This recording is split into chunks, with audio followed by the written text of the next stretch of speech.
Auzubillahiminasyaitonirrajim. Bismillahirrahmanirrahim. Assalamualaikum warahmatullahi wabarakatuh. Salam sehat dan tetap semangat untuk Bapak Ibu semuanya. Apa kabar? Mudah-mudahan dalam keadaan sehat walafiat beserta keluarga tercinta di rumah beserta seluruh jajaran kerja kita. Ayo kembali kita latihan dan terus latihan meningkatkan potensi, kompetensi, kapasitas kita. Mudah-mudahan ilmu kita semakin bertambah dan profesionalitas kita semakin terbangun. Pada kesempatan ini perkenankan kami kembali mengajak teman-teman semua untuk belajar bersama, yaitu membahas soal-soal tryout KPAI-an dan termasuk tentunya teman-teman yang akan menyiapkan diri untuk PPPG PAI dan juga ujian-ujian yang terkait dengan KPAI-an. Mudah-mudahan soal-soal yang kita bahas ini semakin menguatkan kita untuk menguasai materi-materi PAI, materi-materi struktur keilmuan kita. Mudah-mudahan ini semakin bermanfaat untuk kita semua. Baik Bapak Ibu sekalian, bismillahirrahmanirrahim, kita mulai. Soal-soal ini ada di grup tryout UPPPG PAI intensif, di grup Telegram yang kita buat sengaja untuk melatih ketangkasan teman-teman semuanya. Bagi Bapak Ibu yang persiapan UPPPG yang belum lulus, yang insya Allah ini semakin membuat kita lebih siap lagi. Begitu juga teman-teman yang ikut tes P3K, ada grup khusus P3K, dan juga teman-teman yang akan ikut pre-tes PPG juga kita buatkan grup untuk latihan dan terus latihan. Bismillahirrahmanirrahim. Soal nomor 101. Ketuntasan belajar merupakan pencapaian hasil belajar yang ditetapkan dengan ukuran atau tingkat pencapaian kompetensi yang menandai dan dapat dipertanggungjawabkan sebagai prasyarat penguasaan kompetensi lebih lanjut. Pada kompetensi belajar pada tentang sifat-sifat sahabat Rasulullah, ketuntasan belajarnya adalah A. Menghafal sifat-sifat sahabat Rasulullah, B. Menyebutkan sifat-sifat sahabat Rasulullah, C. Memahami sifat-sifat sahabat Rasulullah, D. Mendiskusikan sifat-sifat sahabat Rasulullah, E. Mendemonstrasikan sifat-sifat sahabat Rasulullah. Jawaban yang paling tepat untuk soal ini adalah C. Memahami sifat-sifat sahabat Rasulullah Shallallahu Alaihi Wasallam. Soal nomor 102. Indikator yang dicapai dalam pembelajaran merupakan hasil belajar yang diraih siswa. Indikator yang menggambarkan karakteristik keberhasilan siswa kemudian dikonversi dalam angka. Kegiatan tersebut merupakan bentuk dari A. Pengukuran, B. Tes formatif, C. Evaluasi, D. Pemberian skor, E. Assessment. Yang menjadi kata kunci di sini adalah dikonversikan dalam bentuk angka. Nah, kalau dikonversikan dalam bentuk angka, tentu sesuatu yang harus bisa terukur. Maka ini adalah konsep dari pengukuran. Jawabannya adalah A. Kita lanjut. Bu Guru membacakan sebuah hadis di bawah ini yang diriwayatkan oleh Imam Bukhari dan Muslim. Ya. Kandungan hadis yang disampaikan Ibu Guru di atas adalah wa'adnaha ima tatal ada anit tariqi wal haya'u syub'atun minal iman wal haya'u syub'atun minal iman. Haya adalah malu. Ya, kandungannya adalah iman dan malu akan melahirkan ketidaksuksesan. B. Adanya rasa iman karena ada rasa malu. C. Malu merupakan hakikat keimanan. D. Iman diwujudkan hanya dengan rasa malu. E. Adanya rasa malu karena adanya iman. Jadi jawabannya adalah E. Adanya rasa malu karena adanya iman. Wal haya'u syub'atun minal iman. Gitu ya. 104. Pak Guru berkisah tentang pengorbanan Habil dan Qabil. Waktu itu pengorbanan Habil dan Qabil berdasarkan profesi. Habil yang berprofesi sebagai peternak mengorbankan hewan ternak terbaik. Sementara Qabil yang berprofesi sebagai petani mengorbankan hasil pertaniannya, tetapi yang tidak yang terbaik, melainkan yang tidak berkualitas. Hasilnya korban Habil diterima dan kurban Qabil ditolak Allah. Akhirnya Qabil dengki kepada Habil dan bersumpah membunuhnya. Sebelum dibunuh, Habil menyatakan bahwa Allah hanya menerima kurban dari hamba yang bertakwa. Dengan kata lain, hanya korban orang yang beriman yang diterima Allah Subhanahu wa taala. Berdasarkan kisah di atas, Pak Guru dapat menegaskan bahwa A. Basis berkurban beramal soleh sesuai dengan profesinya. B. Basis berkurban beramal soleh adalah keimanan. C. Basis berkurban beramal soleh adalah kejujuran. D. Basis berkurban beramal soleh adalah menyembelih hewan kurban. E. Basis berkurban beramal soleh adalah ketaatan. Jawaban yang paling pas untuk soal ini adalah B.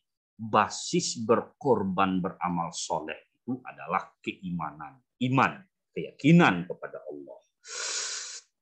Selanjutnya, 105, untuk memberikan ilustrasi bahwa wilayah Indonesia terdiri atas ribuan pulau dengan lautan yang luas, membentang di garis khatulistiwa sebagai wujud persatuan dan kesatuan bangsa dan negara. Pak Guru perlu menekankan pada A. Memberikan kesempatan pada putra-putri daerah memilih pendidikan yang bermutu di seluruh wilayah Indonesia. B. Pembangunan infrastruktur yang seimbang antara pusat dan daerah sehingga masyarakat sejahtera. C. Kemajuan pendidikan yang merata untuk semua pulau agar masyarakat dapat menikmati hasil pembangunan. D. Memberikan kesempatan kepada tokoh-tokoh agama dan adat untuk membina persatuan dan kesatuan bangsa. E. Pola kehidupan bersama masyarakat maritim Indonesia yang sanggup memanfaatkan kekayaan alam. Jawaban yang paling pas di sini, yang paling tepat adalah A. Memberikan kesempatan kepada putra-putri daerah memilih pendidikan yang bermutu di seluruh wilayah Indonesia. Mengapa demikian? Karena di sini terkait dengan profesi kita, terkait dengan guru, terkait dengan siswa. Jadi meskipun Indonesia ini negara maritim, negara yang jangkauannya jauh satu persatu, tetapi putra-putri Indonesia punya kesempatan yang sama untuk memilih pendidikan yang bermutu. Nah, ini kaitannya interaksi guru dan murid, kaitannya adalah kaitan dalam hal pendidikan, maka jawaban yang paling pas itu adalah A. Banyak juga teman-teman yang menjawab D, memberikan kesempatan kepada tokoh-tokoh agama dan adat untuk membina persatuan dan kesatuan bangsa. Ini betul, tetapi konteksnya beda. Ini adalah konteksnya guru, ya, konteksnya guru, dan guru menyampaikan kepada siswanya bahwa kalian punya kesempatan yang sama memilih pendidikan yang bermutu dimanapun itu di wilayah Indonesia. Ada 3 siswa yang memperoleh nilai di bawah kriteria ketuntasan minimal di bawah KKN untuk mata pelajaran PAI yang Anda mampu. Sebagai guru, yang Anda lakukan adalah A. Meminta siswa dalam kelas membentuk kelompok belajar sebagai tutor sebaya. B. Memanggil orang tua siswa untuk memotivasi anaknya agar lebih giat belajar. C. Meminta siswa lain yang nilainya di atas KKM untuk mengajar temannya di kelas. D. Memberikan pelajaran tambahan kepada siswa yang nilainya di bawah KKM. E. Meminta siswa mengikuti les tambahan di luar sekolah agar nilainya meningkat. Maka jawaban yang paling pas untuk soal ini adalah D. Memberikan pelajaran tambahan kepada siswa yang nilainya di bawah KKM. Bulan Ramadan telah tiba. Semua umat Islam menyambut dengan penuh sukacita. Mereka sangat senang dengan datangnya bulan Ramadan karena mereka akan berpuasa berbuka bersama. Tarawih berjamaah di masjid serta tadarus setelah selesai tarawih. Hal ini sangat dirindukan oleh umat Islam karena begitu banyak pahala yang Allah sediakan bagi orang-orang yang beriman. Namun ada satu kewajiban lagi yang harus ditunaikan oleh mereka sebelum hari raya Idul Fitri, yaitu zakat fitrah. Keluarga terdiri dari bapak, ibu, dan 3 orang anaknya. Berapakah zakat fitrah yang harus dibayar menjelang hari raya Idul Fitri? Jumlah anggotanya ini bapak, ibu, dan 3 orang anak, berarti 5 orang. Nah, jawabannya adalah A. 17,5 liter, B. 15,5 liter, C. 12,5 liter, D. 11,5 liter, E. 10,5 liter. Jawaban yang paling pas adalah A. Yang paling benar, yang paling tepat adalah A. Zakat fitrah untuk 5 orang, seorang bapak, seorang ibu, 3 orang anak adalah 17,5 liter. Menurut Ibnu Maskaweh, di dalam diri seseorang terdapat kekuatan jiwa yang sangat penting dalam membentuk akhlak. Quwwah. Ya. Quwwah tersebut adalah A. Quwwah al-hilmi, al-quwwah asy-syahwah, al-quwwah al-ghadab. B. Quwwah hilmi, quwwah asy-syahwah. C. Quwwah asy-syahwah, quwwah al-ghadab. D. Quwwah al-ilmi, quwwah al-ghadab. E. Quwwah al-adl, quwwah al-ilmi. Jawaban yang pas adalah A. Quwwah al-ilmi, kekuatan ilmu. Quwwah asy-syahwah, kekuatan kemauan. Quwwah al-ghadab, kekuatan kita untuk marah terhadap sesuatu yang salah. Jawabannya adalah A. 109. Berikut ini contoh tafsir maudhu'i, tafsir tematik. Tafsir dengan tema-tema tertentu adalah A. Fi zilalil Quran, ad-dawa, al-bayan, al-marawi. B. Tafsir ayat ahkam, tafsir Ibnu Katsir, ahkam al-Quran. C. Al-ahsan fil Quran, al-mar'ah fil Quran, ad-dawa, al-bayan. D. Al-mar'ah fil Quran, al-insan fil Quran, al-ahkam al-Quran. E. Tafsir al-manar, tafsir al-marawi, tafsir Jalalain. Jawaban yang paling pas adalah D. Contoh tafsir maudhu'i, tafsir tematik itu adalah al-mar'ah fil Quran, al-insan fil Quran, ahkam fil Quran. Jadi tafsir maudhu'i itu tafsir dengan tema-tema tertentu. Hukum rente dan bunga bank menurut mayoritas ulama adalah A. Wajib, B. Haram, C. Makruh, D. Mubah, D. Sunnah. Haram. Mayoritas ulama menyepakati bahwa hukum rente dan bunga bank itu haram. B. Pihak yang wajib mengeluarkan zakat tanah menurut mayoritas ulama adalah A. Pihak penyewa, B. Pemilik tanah, C. Penyewa dan pemilik tanah, D. Penyewa membayar zakat dan pemilik tanah membayar pajak. D. Semua dengan kesepakatan penyewa dan pemilik tanah. Mayoritas ulama sepakat bahwa pihak yang wajib mengeluarkan zakat tanah adalah A. Pihak penyewa. Kemudian, langkah-langkah PTK yang dapat digabungkan adalah A. Perencanaan dan observasi, B. Observasi dan tindakan, C. Perencanaan dan tindakan, D. Refleksi dan tindak lanjut, E. Perencanaan dan refleksi. Jawaban yang paling tepat adalah langkah PTK yang bisa digabungkan itu B. Observasi dan tindakan. Itu bisa digabungkan. Kerjasama antara pemilik modal dengan pelaksana dengan perjanjian bagi hasil baik untung maupun rugi sesuai dengan perjanjian yang telah ditentukan sebelumnya disebut dengan A. Musyarakah, B. Mudharabah, C. Wadi'ah, D. Iwalah, D. Mudharabah. Ya, musyarakah, murabahah, wadi'ah, iwalah atau mudharabah.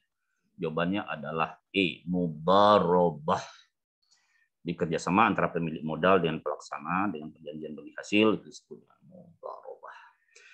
114. Bu guru ketika melihat peserta didik yang sering terlambat, maka langkah yang ditempuh bu guru adalah A. Menyuruh siswa berdiri di tiang bendera, B. Menyapu halaman sekolah, C. Membersihkan WC, D. Memperingati dan memberikan teguran, C. Menanyakan kenapa dia terlambat. Bapak Ibu sekalian, jawaban yang paling pas ini adalah memperingati dan memberikannya teguran.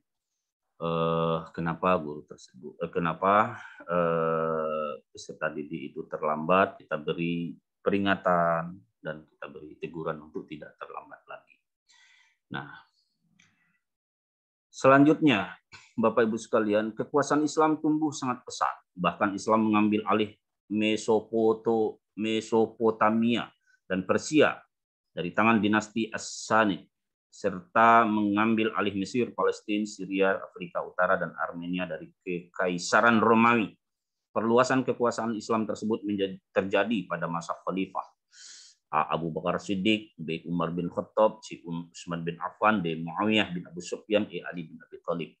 Jawabannya adalah B. Di saat Umar bin Khattab memimpin menjadi khalifah, beliau menaklukkan Afrika Utara, Armenia, Kekaisaran Romawi, Palestina, Mesir, dan seterusnya. Nama Abbasiyah yang dipakai untuk nama Bani ini diambil dari nama bapak pendiri Abbasiyah, yaitu Abbas bin Abdul Muthalib, paman Nabi Muhammad Sallallahu Alaihi Wasallam. Proses lahirnya Abbasiyah dimulai dari kemenangan Abu Abbas As-Safah dalam sebuah perang terbuka melawan Khalifah Bani Umayyah yang terakhir, yaitu Marwan bin Muhammad. Dinasti tersebut didirikan pada tahun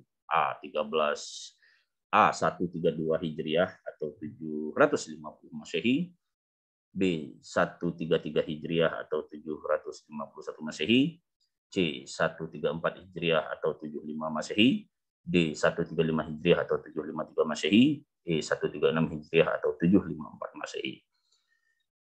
Dinasti Abbasiyah didirikan pada tahun A, yaitu 132 Hijriah atau bertepatan 750 Masehi. Kekuasaan Islam di Andalusia, Spanyol, yang mulanya kuat dan gemilang, akhirnya terjerumus ke dalam perpecahan. Dinasti Umayyah yang mulanya kuat pun tercerai-berai menjadi beberapa kerajaan-kerajaan kecil atau disebut muluk at-tawaif. Hal ini ditambah dengan pertikaian di antara mereka yang kemudian lambat laun menjadikan kaum muslimin semakin lemah. Akan tetapi satu persatu kerajaan itu runtuh, hanya menyisakan Kesultanan Granada. Setelah berkali-kali perang, akhirnya pasukan Kristen berhasil merebut Cordova, diikuti oleh Sevilla. Runtuhnya Islam di Andalusia terjadi pada abad ke A11 Masehi, B12 Masehi, C13 Masehi, D14 Masehi, E15 Masehi. C, yaitu abad ke-13 Masehi. Abad ke-13 Masehi itu di saat Islam mulai berkembang di Nusantara ya. Di saat itu runtuhnya keemasan Islam di Andalusia. Standar kompetensi lulusan atau yang disingkat dengan SKL yang merupakan kualifikasi kemampuan lulusan yang mencakup sikap, pengetahuan, dan keterampilan. Kriteria ini diharapkan dapat dicapai setelah menyelesaikan belajarnya di satuan pendidikan pada suatu jenjang pendidikan. SKL dituangkan dalam A. Permendikbud nomor 20 tahun 2016, B. Permendikbud nomor 21 tahun 2016, C. Permendikbud nomor 22 tahun 2016, D. Permendikbud nomor 23 tahun 2016, E. Permendikbud nomor 24 tahun 2016. Jawaban yang paling tepat adalah SKL itu dituangkan di dalam Permendikbud nomor 20 tahun 2016. Jawabannya A. Sebagai sumber hukum Islam, Al-Quran terkadang tidak menjelaskan secara terperinci tentang maksud ayatnya, yang kemudian hadis menjelaskan secara terperinci pada ayat. Al-Quran yang masih global. Fungsi hadis di sini disebut A. Bayan takrir, B. Bayan takkid, C. Bayan tasyri', D. Bayan tafsir, E. Bayan nasakh. Jawabannya adalah bayan tafsir, menjelaskan. Ya, bayan tafsir, menjelaskan persoalan-persoalan yang global di dalam Al-Quran, dijelaskan secara rinci di hadis, itu disebut bayan tafsir. 120. Berdasarkan data hasil evaluasi pembelajaran tentang memahami teks anekdot, ternyata hasilnya tidak maksimal. Dari 30 siswa yang dinyatakan belum tuntas, sejumlah 115 sehingga mengikuti program remedial, sedangkan yang dinyatakan tuntas sejumlah 15 orang yang mengikuti program pengayaan. Kegiatan pengayaan untuk 15 siswa dapat dilakukan oleh guru dengan cara A. Mengadakan pendalaman materi terkait KD tersebut, B. Diberikan bahan ajar berupa modul, C. Digabungkan dengan siswa yang belum tuntas ikut remedial, D. Melanjutkan materi pada KD selanjutnya, E. Memberikan tugas mengerjakan lembar kerja siswa. Jawaban yang paling tepat adalah A, yaitu mengadakan pendalaman materi terkait dengan KD tersebut. Itu dia Bapak Ibu sekalian materi kita untuk 20 butir soal-soal, mudah-mudahan bermanfaat untuk kita semua, dan ini bisa kita lihat nanti di channel YouTube Akpai TV Sumbar. Di sana banyak sekali materi-materi pembahasan soal terkait PPG, terkait PP3K, dan materi-materi lain KPAIan. Tetap sehat, tetap semangat. Ayo kita kuatkan pendidikan agama Islam di negeri tercinta ini. Mudah-mudahan menjadi ladang amal soleh untuk kita semua. Billahi taufiq wal hidayah. Wassalamualaikum warahmatullahi wabarakatuh.